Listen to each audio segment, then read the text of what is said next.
In the peaceful village of Umuokpu, nestled between thick palm forests and red earth, lived a young woman named Adaeze.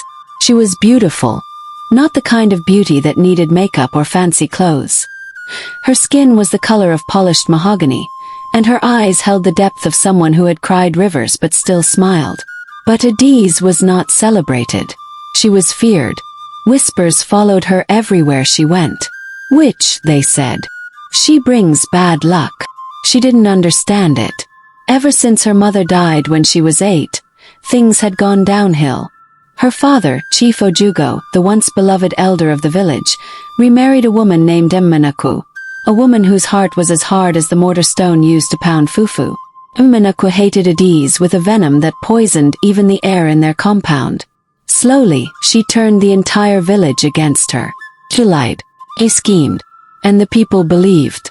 One rainy evening, as thunder rolled through the skies like a warning, the village's sacred shrine was desecrated. The carved idol of Amadioha lay broken, soaked in palm oil and feathers. "This is abomination," cried the priest, Dibian Wokidi, his white chalk smeared by tears. "Someone has offended the gods." It didn't take long for fingers to point at Adaeze. She had walked past the shrine earlier that day. She had greeted the priest. That was enough for the lies to begin. Umuokpu screamed the loudest. "I warned my husband. This girl is cursed. Look at what she has brought upon us." Chief Ojugo remained silent. He didn't defend his daughter. Adaeze stood in front of the entire village, trembling, barefoot in the mud, rain soaking her thin wrapper. "I didn't do it," she whispered. But no one believed her. The priest declared the punishment. She must be returned to the earth to cleanse the land. Let her bones speak to the gods. They would bury her alive. Adaeze's mouth dried. Her knees buckled. "Please, Papa," she cried. But her father only looked away. 2 strong men dragged her to the outskirts of the forest, to the very place where criminals and cursed souls were cast. They dug the shallow grave. They laid her inside it. As they shoveled the red earth over her, Adaeze prayed, not to be saved, but to be heard by Chinik, the true god she secretly believed in. And then silence, darkness. She was buried, alive. First she screamed. Her lungs burned as the soil closed in. She thrashed, but the earth held her tightly. Then her ears caught something. Voice, low, whispered, "Not human. She is the chosen, not meant to die here." She froze. Another voice answered, "Rise when the moon is high. The truth will walk with her." Adaeze didn't know whether she was dying or hearing spirits. Then she felt it, a hand. A real hand digging, scraping. And suddenly light. It was Ikenna, a palm wine tapper and her childhood friend. He had never believed the lies. He pulled her out with tears in his eyes. "I knew it wasn't true, Adaeze. I've been watching the shrine. And I saw her. Your stepmother. She was there that night." Ikenna took her into hiding in a nearby abandoned hunter's hut.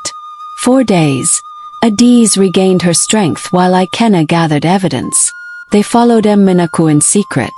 And then they saw it with their own eyes. She went to the shrine again, carrying charms and broken bones. She was part of a secret cult, seeking power to dethrone the village priest and install her own leader. The betrayal cut deep. She had used Adaeze as a scapegoat all along. Ikenna recorded everything with his phone, then went to the only person brave enough to help. Neka, the widow of a former village elder and a woman of great respect. During the annual IRIG festival, when the entire village gathered to give thanks to the gods, Neka called for silence. "There is something the gods want you to see," she said. She played the recording. Gasps filled the air. And Adaeze stepped forward.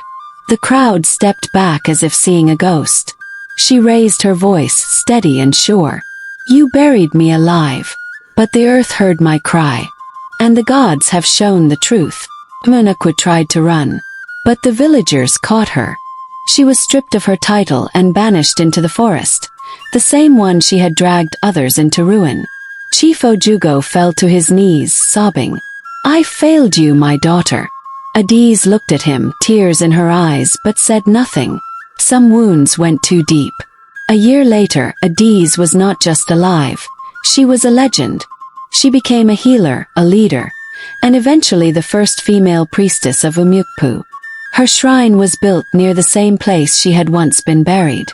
She and Ikenna remained close, their friendship growing into something deeper, like a tree rooted in hardship but bearing the sweetest fruit.